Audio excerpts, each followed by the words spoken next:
welcome to Sprott Radio. I'm your host, Ed Coyne, Senior Managing Partner at Sprott. I'm pleased today to welcome a new guest to our show, Mark Mills. Mark is the founder and executive director of National Center for Energy Analytics. Mark, thank you for joining us today on Sprott Radio. Well, I'm delighted that we found each other after my email failure when you sent me a note 9 months ago. Great to be. Thanks for inviting me. Well, Mark, we're going to talk about energy, but we're also going to talk about tech. So maybe we can solve that problem for you today. It's on me, right? If I'm not managing my tech right, I need a much better AI chatbot keeping track of my emails so I can be informed what to do. And thank God that's coming. It is coming for sure. Well, Mark, in preparing for this conversation today, you have an incredible background. I mean, between physics and engineering, just your academic accomplishments are pretty impressive. You've also served, as I was reading, at the White House under in the science office under Ronald Reagan, which I find incredibly interesting and impressive. And you've had multiple books, covered a wide range of topics in tech and energy. You've spoken at a who's who of events over the years. So let's go back in time a little bit and maybe talk about how this all got started and then work us up to what you're working on today. I began in semiconductor manufacturing in my career and moved into fiber optics and the missile guidance work and worked in the early years of the smart weapon systems and the latter years of the Cold War. And then got involved in nuclear energy in Canada. I'm Canadian. I went to Queen's University, got my physics degree there. And I'm always fascinated by the energetics of things, what physicist isn't. And I had an opportunity to work for Eldorado Nuclear, which is now Chemical, of course. Learned a lot about nukes, always been a nuclear bull, so to speak. Moved to the United States just in time as a 20-something for the accident at 3 Mile Island to happen. And I was at the site of the accident for the week of the accident, and then spent the next 7 or 8 years of my life defending the virtues of nuclear energy. Obviously, I failed because we United States and Canada to a great degree as well, not as much, let its nuclear industry flag and shrink. Roughly speaking, so the intersection of my interest in computers from early age, semiconductors and manufacturing, and energy and nuclear energy, and then all things energetics. I mean, how engines work, how microprocessors work, how rockets work. I mean, they're all energetic functions that matter. That's always informed how I look at things and try to analyze things, forecast. I've always been something of a forecaster, and my book, The Cloud Revolution, my most recent book, is a forecasting book. The subtitle is The Roaring 2020s. A lot about AI in the book. The book came out about a year before ChatGPT was a word, got announced. Obviously, a lot about AI in the book because AI is not new. And it was obvious when I wrote the book that we were at the inflection, and I wrote why that matters. I believe, the first study ever on the energy appetite of the internet back in 1999. And then I updated that in 2013, looking at the energy appetite of the cloud, which I titled to annoy people, but also as a matter of semantic fact. The cloud begins with coal. And the reason I titled it that way, other than to annoy people, was it's a fact. If you look at the evolution of the construction of cloud infrastructure, started in 1999, by 2013, the cloud was beginning to become a real part of the infrastructure of modern economies. The primary source of net new electricity from 2000 to 2013 was coal. It's about 60% of all net new supply. So ipso facto, if you build a net new infrastructure that consumes electricity and you build new things that consume electricity, it's consuming the marginal supply, so to speak. I'm going to be updating that study again this year. Maybe I'll title it "The Cloud Begins with Natural Gas," for reasons that we can talk about. So that's a long explanation in the sense that I did forecasting, but I did forecasting relevant to investment. I wrote an investment newsletter for about 4 or 5 years with a colleague some years back, and I founded 2 venture funds. And of course, in finance and venture, what you're trying to do is, like everybody else, guess the future. You're making a forecast about a company, about the market the company's in. Been involved in investing in everything from advanced semiconductors, new classes of semiconductor materials, to LEDs and fiber optics, and lithium batteries, as well as software for the oil and gas industry. That's our most recent activities. Looking at, before AI became a hot word, we put money to work in a small fund I helped co-found. We put capital to work in companies that developed AI-centric software to improve the productivity of the oil and gas industry specifically. So we're picking a niche that everybody was ignoring. The real applications for AI, which are far less fun, the materially relevant ones, are in improving productivity, which is, of course, the engine of growth. Productivity comes from technology, and productivity growth gives us wealth. Wealth gives us more demand for energy and everything else. But it's not just that. It makes people healthier, happier. We raise people out of poverty. I'll end by saying that my book is basically about the productivity boom that's coming. I could have titled it The AI Productivity Boom instead of The Cloud Revolution. And that has a lot of implications. How are we going to use AI? How are we going to fuel it? And what's it going to do? Who's going to be disrupted? How much energy will it use? I mean, these are all questions that are now being actively debated and explored. Well, to that point, tech and energy, and my initial question was going to be, do you see them becoming codependents? Just Yeah, hearing you talk right now, I think they've been that way since day one, of course. but they're really evolving now. Talk about that evolution a bit. As we get more tech demand, we need more energy, and where that energy is going to come from. Can we expand on that a bit? Analogies are helpful. Analogies are never perfect, but they're illustrative. So think in dollar and energy terms, because people don't understand. And I don't mean this as an insult to your listeners. As a physicist, I'll tell you that no one can visualize a BTU or a barrel of oil equivalent or a joule. Right. These units don't have salience. You can visualize a gallon of gasoline. You know what a dollar is worth. So if you build $1 billion worth of cars, so that's, it's a lot of cars, but $1 billion worth of cars will consume about $200 million of energy over their 10-year use. So they're codependent, right? And this was obvious in the early days of the auto age. It's still obvious. Most of the energy is oil. Very little is electricity globally still. Even in Norway, where they have lots of EVs, it's still mostly oil. So $1 billion of cars consumes over a 10-year operating life, $200 million of energy. $1 billion of data centers, pre-AI, over a 10-year life consumes $600 million of energy. Wow. If you add AI to the mix, the $1 billion of data centers consume about $2,000 million of electricity over their 10-year life. So they're codependent, but the codependency is locked into the physics of the universe we live in. Everything uses energy.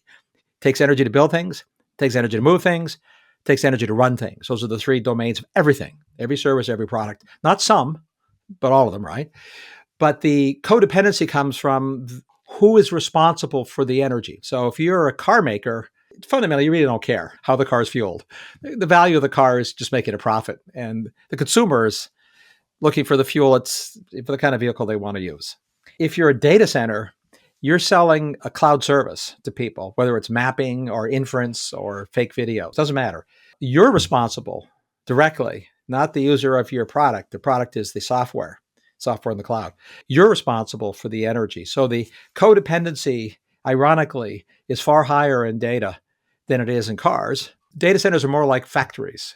So if you build a chip fab, for example, to give you the same kind of metrics, $1 billion of chip factories consumes about $300 million of electricity and gas over a 10-year life. So they consume more energy than cars or EVs per $1 billion. But the codependency is more like data centers. If you're running the factory, you actually care about the cost and reliability of your energy. So the data center world, it's measured three ways. People always measure dollars if you're an investor, right? But the data center builders measure it in square feet and in megawatts. And the metric of merit, that it's a primary metric, is megawatts, which is ironic. The megawatt equivalent is the horsepower of the engine. But you don't measure the number of cars sold and how many megawatts or horsepower of cars are sold. You could do that because we know what the engines are like, but you don't. You don't measure factories in terms of their build in megawatt. They do care because that's when they hook up to the grid. But data center guys have always thought in terms of megawatts. So we now have data centers being built by the gigawatt, gigawatts a year. The numbers are crazy. More data center capacity will be added in gigawatts in the next 3 years than has been added to the world in the last decade. Wow. And where's the power going to come from? Well, we know wherever you can get that much new energy fast. It's just the speed is going to matter because you're building this stuff quickly. And you just can't build enough windmills. You can't build enough solar panels. They don't supply the energy when you need it. So you have to build even more of them. And then you have to build batteries. You can't build enough batteries.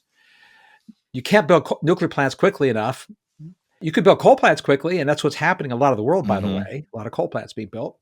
But in North America, it's going to be gas, and it'll follow the Pareto rule, the 80-20 rule.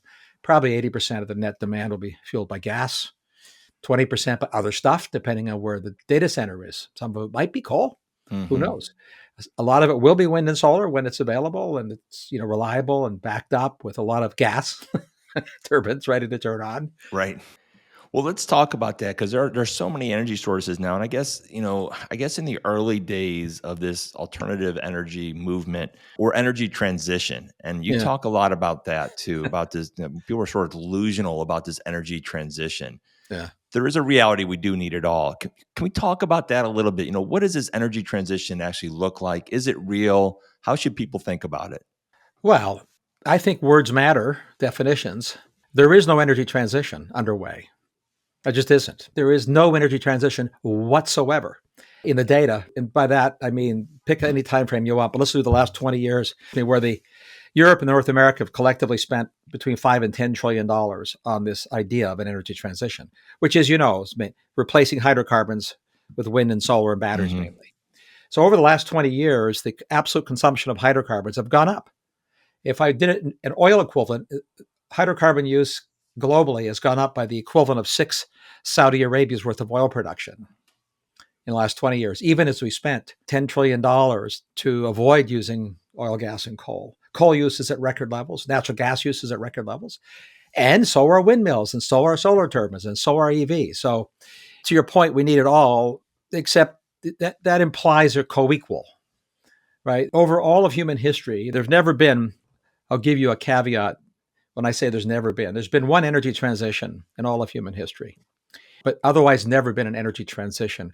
The world uses more wood today for fuel than it did 100 years ago.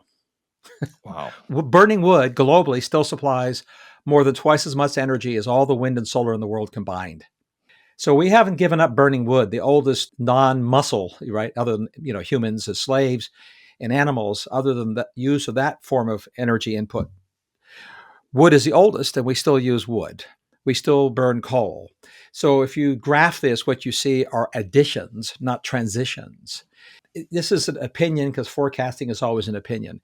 But in the useful, foreseeable future, there will not be anything vaguely resembling a transition.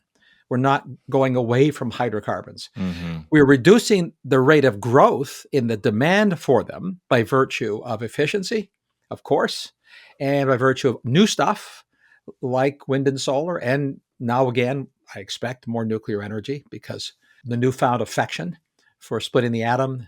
When I was in Canada, got involved in these nuclear debates in my impetuous youth. The slogan was "Split wood, not atoms." Some of us might remember that. And I did some calculations at that time on how much wood you'd have to split in Canada to replace the nuclear plants, Pickering, and then Bruce was being constructed at that time, and the others. And of course, it's a crazy number. It's a lot of wood. We still burn wood, not just for aesthetic reasons globally, but because people don't have anything else. Hmm. So it is a disservice to the word, and it's a dangerous myth to think that there's a quote transition underway, or that we can make one happen. Frankly, at any price, it's not technologically or economically remotely feasible, despite all the PowerPoint hand waving, Right. embarrassingly myopic, simplistic, and naive claims. When you unpeel the onion layers away piece by piece on each of the claims, batteries will get cheaper. Yes, they will, but they're on the asymptote. Windmills will get cheaper. Well, no, actually not. They're getting more expensive Hmm. at the moment because they're so materials dependent, and materials costs are rising because we're demanding record amounts of materials. It takes a long time to build a mine. You don't have to be an economics major to know that makes prices go up. And setting aside volatility, all the key input minerals are more expensive now than they were 20 years ago, which is, by the way, a reversal of 1 century of history. We've managed by silly energy policies to reverse a 1 century trend of a very slow, continual, about 1% per year real decline in metals costs averaged out over a Hmm. century. Even as we increase demand incredibly over that century. But by pushing demand so hard in the last 2 decades to build wind and solar and batteries, we're exceeding supply. Well, gee, we're making the metals more expensive, which makes everything more expensive because metals are Right. in everything. It's not like they're in windmills and solar panels and batteries. Every building is full of copper. Well, when you talk about wind and solar, and we talk about there is no real energy transition, there's additions, but not transitions. I Right. mean, I think that it really crystallizes it. So that brings me to the word green energy. Does that even exist then? No, It of just course sounds like not. it's a myth. It is. Of course it is. And so is the word renewable energy. Hmm. So, but let me just say quickly, there was an energy transition. The world stopped using whale oil for illumination. Okay. And they did that because of a Canadian, by the way. Gessner was a physician and a chemist. In 18, I think it was 43, he invented synthesis of kerosene from coal. And that was so much cheaper than harvesting whales for oil that kerosene rapidly replaced whale oil about 50 years before the first productive oil wells were drilled in Spindletop, Texas. So, a Canadian chemist synthesizing kerosene from coal saved the whales. There has been an energy transition. That's it. But back to green energy. So, It's a myth, is it's what a we're myth. hearing? Yeah. So, first start with there's no such thing as renewable energy. Hmm. Energy that exists in the universe that we occupy, whether it's the sunlight or the wind moving on the earth or oil below the surface or coal, all this is free. So the idea that renewable is better because it's free, it's renewable. Everything's free. The energy is all free. We didn't invent it. In order to get access to energy in nature, we have to build machines Hmm. from materials. The machines all wear out. All machines wear out. So you have to build machines to harvest nature's energy. And since they wear out, there's no such thing as renewable energy. By definition, every source of energy we deliver to society requires refurbishing and rebuilding machines, and all of it requires land, and all of it requires money. So it's the distinctions are about money and land use and material use, which gets us to green. So green energy, windmills and solar plants are supposed to be green. Well, okay, they don't use oil and coal directly, but they use them indirectly to build the machines, to make Hmm. the steel, to make the aluminum. And that's a distinction that's important because there are carbon dioxide emissions from that upstream, much more significant than people realize, and very difficult to analyze because it's a very complex labyrinth supply chain dominated by China, whose energy systems to produce these things is dominated by coal. So the average house in California or Canada, the average size house that has a solar array on its roof, is using polysilicon that's produced in China. 98% is produced in China on coal-fired grids. Mm. To make the point about green, that one roof, average size house in Canada with solar panels on it, used 30 tons of Chinese coal to manufacture the polysilicon to make those panels. So it doesn't sound very green to me. More importantly, all the other metals, minerals, as you know, the real quote green burden lies in the copper and the neodymium and the praseodymium and dysprosium and the manganese and the cobalt and the lithium. These are metals and minerals that require big mines, big machines, Hmm. lots of chemicals to extract and refine, and it's the polar opposite of green. I mean, it couldn't be further from being quote green. I mean, it's if you follow the food chain for a gas turbine upstream to the pipes and the drilling and the fracking, yes, there's a lot of sand and there's chemicals there too. But in terms of scale, roughly 1,000% more rocks and materials are moved per unit of energy delivered by going green than staying in hydrocarbons. 1,000% more. Wow. That's not green. I'm not an apocalyptic. It's not like we don't have the Right. minerals and I'm worried about mining. I like mining. I work for a mining company. Mining can be done cleanly, efficiently here, but not so much always elsewhere, as we both know. Of course, you can kind of consume in a more clean, sustainable way. But to your point, you still have to do a lot of things to produce that energy that people are consuming. You kind of already touched on it a bit, but any further thoughts on that, on the production of energy versus consumption of energy, Yeah. and how our listeners should think about that? So you put your finger on something that's there's been a lot of research on this, especially ever since the oil embargo of 73, 74. There's been a lot more preoccupation, scholarship on the energetics of systems. What you're talking about, of course, is embodied energy, the energy needed to make something, make a Hmm. car, make a phone, which is different than the energy to operate it. And then there's energy to dispose of it at the end, whether you're trying to Mm. recycle it or bury it, it takes energy. The so called life cycle energy is a rich area of scholarship. It's very complex because you have to decide where you're drawing your boundaries, as you might imagine. When you look at life cycles, I mean, one thing I can say, which annoys people because it's also true, that everything is touched by oil, not some things. Oil is the largest energy commodity in the world. Hmm. It's 10 times more energy delivered to the world than wind and solar combined. It's the largest traded commodity on the planet, full stop. Right? Nothing comes close. All the rest combined trade at the level of dollars that oil trades at. And every single product and service involves using oil. Not some percentage, because we have to transport things. But back to embodied energy. So think about this way. When you buy a car, a normal car, by that I mean an internal combustion engine car, the ratios are similar for an electric vehicle, but I'll do it for an internal combustion engine car. Roughly 15% of the energy that the vehicle uses over its life is in manufacturing the vehicle. So before you get the vehicle and you've driven it and used a single gallon of gasoline or diesel fuel, you've used some energy and therefore caused emissions and environmental impacts of other kinds upstream. The ratio flips for a lot of other projects, especially technology products. A lot of tech things, 85% of the energy used is involved manufacturing them.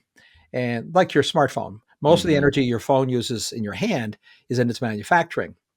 And then most of the energy your phone uses, if you use it for other than as a phone, if you do smart services on it, like mapping, right, or shopping, then you're using energy that's not extant in your phone. It's in the networks to transport the instructions, right? And it's in the data centers to do the actions. So if you look at it that way, what you find is a fascinating thing. So I calculated 10 years ago, and the number is now bigger, but 10 years ago, the average smartphone used, or the average person uses as much electricity all in as a refrigerator in your kitchen. Yeah. Now, today, if you're using any kind of more sophisticated apps, and you're doing streaming video, you're watching baseball, a soccer game, you're roughly pushing into the 2 refrigerators worth of electricity, your use for your Hmm. phone each year versus the 1 refrigerator you have. And of course, the average house has 1 or 2 refrigerators, but the average home, if it has 3 people living in it, has at least 3 phones. And of course, the phones themselves are multiplying in the car because the car has the equivalent in it of about 4 or 5 phones worth of microprocessors, which are also increasingly using energy upstream to manufacture them. When you build $1 billion of chip factories, you're going to consume about $300 million of energy over 10 years. So that's just to make the microprocessors. So that's a lot of energy, and that's more energy just to manufacture microprocessors for $1 billion than to run cars for $1 billion. The cars. So the embodied energy is an extremely important concept, and our society moves increasingly towards high embodied energy things. The more complex the thing is, the Hmm. more embodied energy it has. I just had a new dishwasher delivered the other day, and I was really surprised by the first thing when I got on my phone. I had a question pop up. Do you want to connect your dishwasher Of to course. the internet? I'm like, Okay. why? Why would I do this? And the demand on electricity, demand on energy, the demand on all these things, Yeah. we're creating so many hookup points now. I'm blown away by it. And I don't know if it's all needed or not, but that's the direction we're going. And you put your finger on the key issue here, demand. Put differently, we invent energy demands. Human beings invent energy Yeah. demands. The only sort of natural energy demand is the ability you have to eat to live and have some shelter. And that share of your energy demand that each of us have is in a impoverished country is 90% food and fuel just to stay Hmm. alive. In our society, it's 10 or 15%. It's everything else. Healthcare takes energy, obviously. In fact, the pharmaceutical manufacturing industry is a bigger energy consumer than right now overall the chip industry. Making pharmaceuticals, inventing them takes energy. Why would we connect things? Interesting question. Well, because the dishwasher can now do remote forensics and do predictive maintenance. It can tell you when you need to replace a filter that we all ignore our filters in our Didn't dishwashers. even know it had one. Yeah. So they stop working, and then you say, "Why isn't my dishwasher cleaning dishes?" So if the dishwasher it can remind you in an app that you volunteer to use, but it's much more than that. I mean, the essence of what's different about today and yesterday's demands is that human beings will continue to invent new ways to do things that are interesting or that are fun or that make our Hmm. life better, safer, more beautiful. It always consumes energy. Tourism is one of the biggest energy consuming industries in the world. Hmm. It's a big industry because people are wealthier and they enjoy doing that. It's about a $4 trillion global industry. Think about that. And what is the primary vector for tourism globally? Flying airplanes. You don't have to be a genius to know that consumes energy. Right. And if you look at your devices, to your point of connecting your refrigerators and dishwashers, or all manner of things, your car, obviously, increasingly are vital signs or health signs. We will volunteer if it's really useful Hmm. to collect our own personal health data to get predictive forensics about our life because we care about that. If you think about the magnitude of data that involves, it's staggering. Yeah, we want cybersecurity for it, of course, but that's true for everything. You always want security. I will put it this way. It sounds hyperbolic, but for the first time in history, we've invented something for which there's infinite demand. There's no infinite demand for cars because we can, roughly population saturates car use. You can't drive 3 cars at once, and you might want to own 3 for fun, a Hmm. weekend car, a sports car, the family car, but you only drive one at a time. You do the equivalent with in data and computing, owning 10 cars and driving them all at the same time.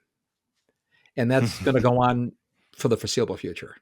Let's talk about the highway of energy or the infrastructure of energy.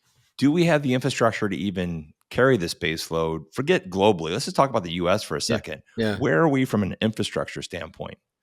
We're in trouble because the interregnum of slow electric demand growth over the last 2 decades has created the impression that's a permanent condition. The reason it's an interregnum is that we are harvesting a whole set of one-time efficiency gains, going from incandescent to LEDs.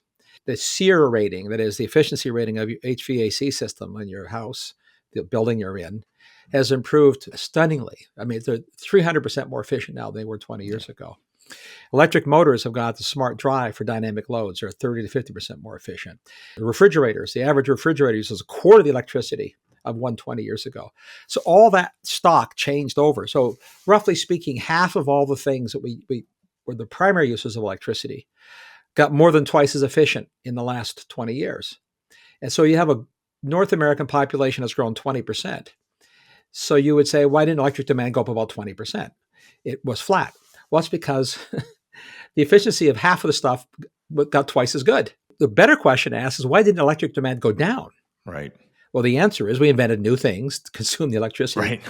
All those savings were one-time deals. We're hitting physics limits in air conditioning and lighting. So there's incremental changes, but no big ones left, at least in the foreseeable future.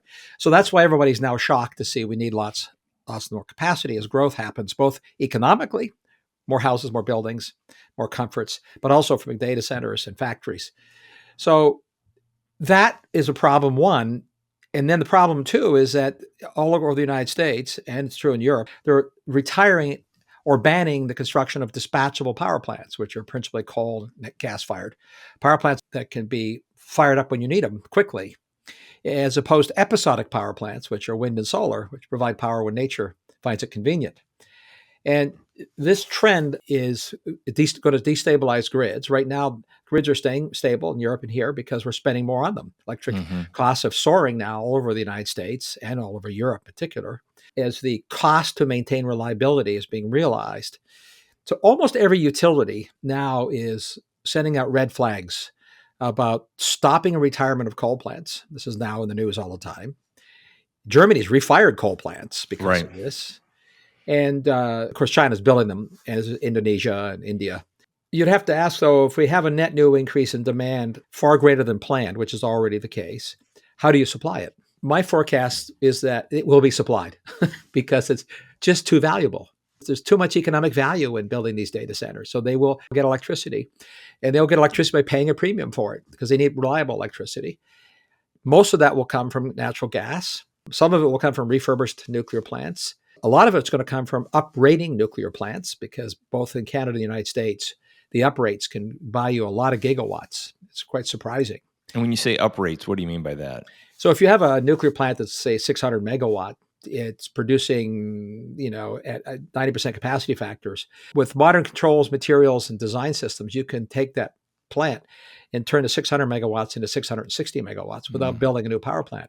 That's 60 free megawatts, so to speak, as long as it's not too expensive. But if you aggregate that across the North American fleet, it's a pretty big number, a lot of gigawatts of uprates. A gas turbine is the same. You can rebuild and improve. You can do the same, by the way, racing car engines do it all the time. You buy a car that has 200 horsepower engine and You can operate the engine by, changing the compression ratios, and there's all sorts of tricks you could do without buying a new engine. It's true in nuclear plants. We'll probably see coal plants be built to do this. It's happening. I don't know about here, North America, but it's already happening all over the world. Coal plants being built to power data centers. Let's throw a wrench in this whole thing for a second and talk about the hot topic right now, which is tariffs. Yeah. How do you see tariffs playing a role in energy, speed, cost, reliability, all that? Yeah. What role are they going to play in your mind? If I were working inside a fund again, trying to figure this out, this is what any investor is trying to figure out. I mean, at the macro level, everyone knows the obvious, that tariffs raise costs, but it's not as obvious as it sounds. And let's set aside the politics of tariffs for a minute, because everybody has tariffs. So the pretending that President Trump was the first guy to play the tariff game is a little silly. He's a little more pugilistic about it than other recent presidents, but it's hardly a new tool. Anybody who studied China knows that if you're trying to sell a U.S. car into China, well, last I checked was a 200% tariff. Good luck buying a U.S. car in China. Countries do that, and China has certainly done that. Europe does that. We have tariffs, by the way, on pickup trucks. The United States put a very high tariff on foreign pickup trucks a long time ago, and it's still in place. The question you asked, well, will it affect where we are on energy supply? So if something gets more expensive, like labor or material, it gives you an incentive as the user of that labor or material to check out an automation tool, whether it's a virtual automation tool, an AI, or a robotic automation tool.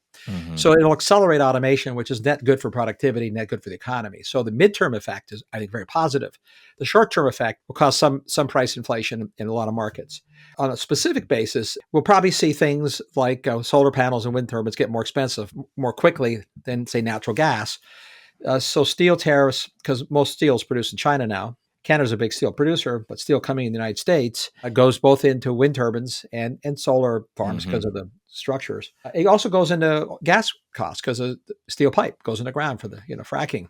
So if the 100% of the steel tariff was passed through, it might raise gas prices by natural gas, that is, by a few percentage points, raise costs by a few percentage points or prices. For the producer, 3 percentage points is 3 percentage points gone from the bottom line. And if you're running a 20 percentage point business, that's a big marginal change.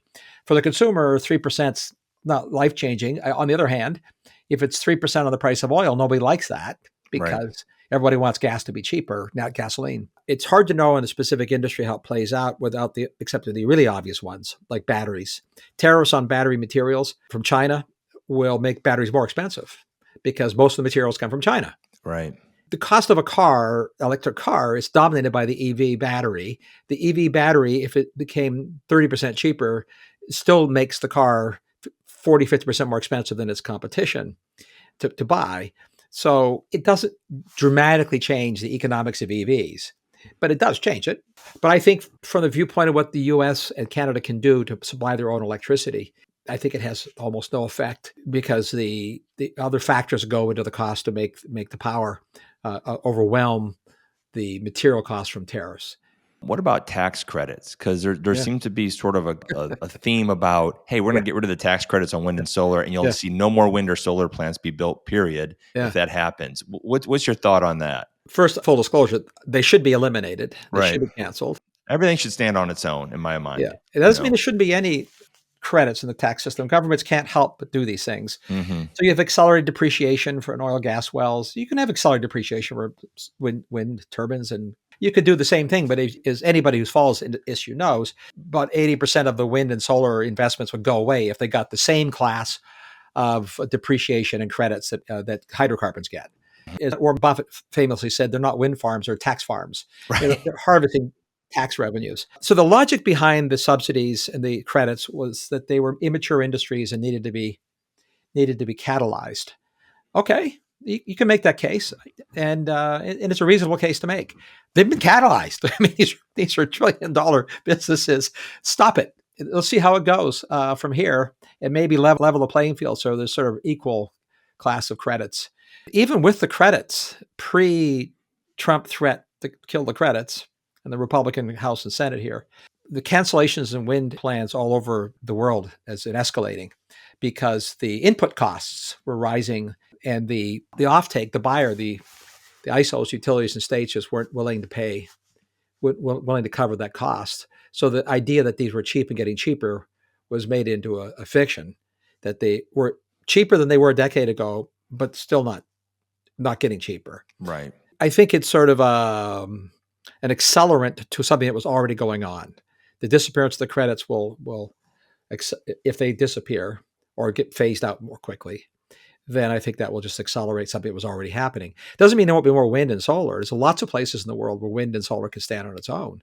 If I were guessing at the macro level over the next decade, I think that the net contribution of wind and solar to the world's electric supply will at least double, might triple, which would be very significant industry. It's a big global market, but it's not a transition away from coal, oil, and gas. Before we wrap it up, I want to touch on two more things. One quickly, any new tech out there that you're following, you're kind of on the front edge of this thing that you're excited about or you think could be interesting as it relates to energy or tech? So this is the tee up for my book, baby.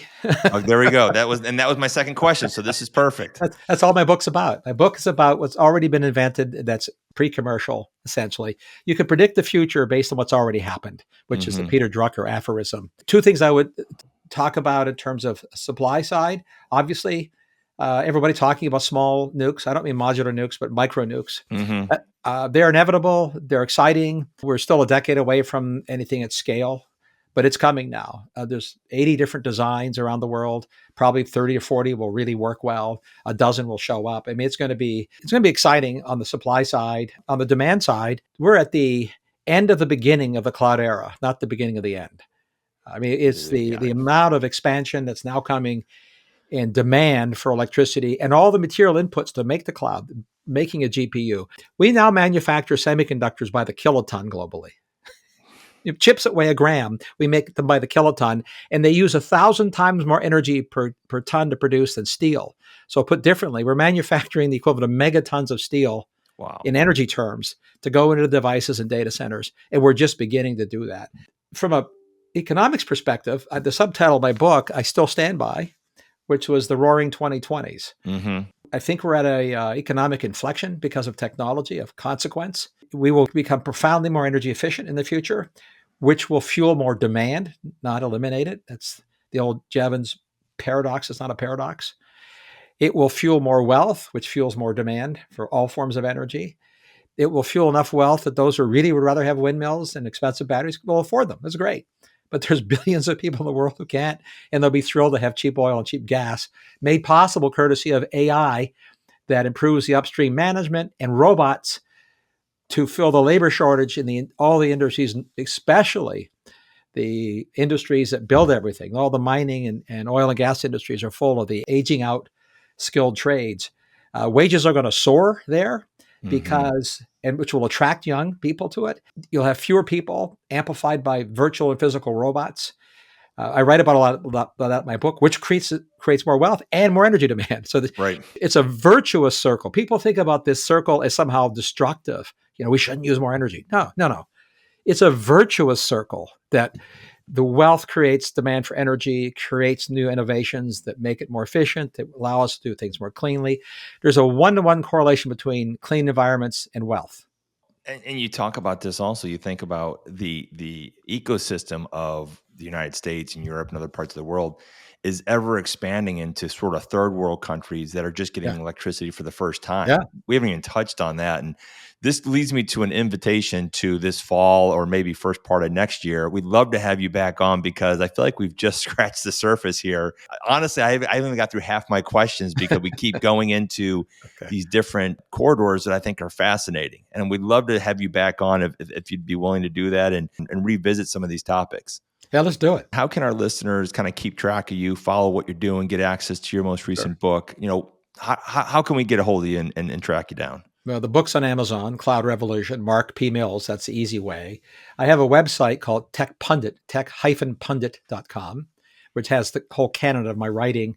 And our National Center for Energy Analytics, of course, has a website and tracks what I'm doing now with that new think tank I created.